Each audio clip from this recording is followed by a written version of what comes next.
Yiqilish tugash emas. Bir kuni yosh yigit ustozning oldiga kelib dedi: "Ustoz, men har safar boshlagan ishimni oxirigacha yetkaza olmayapman. Har gal muvaffaqiyatsizlikka uchrayman. Balki bu yo'l meniki emasdir." Ustoz unga kulib qaradi-da, stoldan shamni olib kel dedi. "Mana bu shamni yoq", dedi u. Yigit shamni yoqdi. Ustoz qo'lini sham ustiga tutdi. Bir necha soniyadan so'ng issiqlikka chiday olmay qo'lini tortdi. "Ko'rdingmi?" dedi u.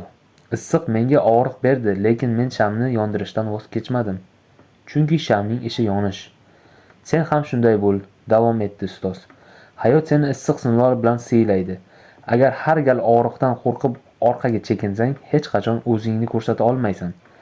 Yigit boshini quyi tutdi. Va endi tushundim. Yiqilish tugash emas, balki yangi boshlanish uchun saboqdir. Oradan yillar o'tdi. O'sha yigit o'z sohasida muvaffaqiyat qozondi. Kimdir unga "Qanday erishding?" deb so'rasa, u shunchaki jilmayib javob berdi: "Men shamday yonishni tanladim."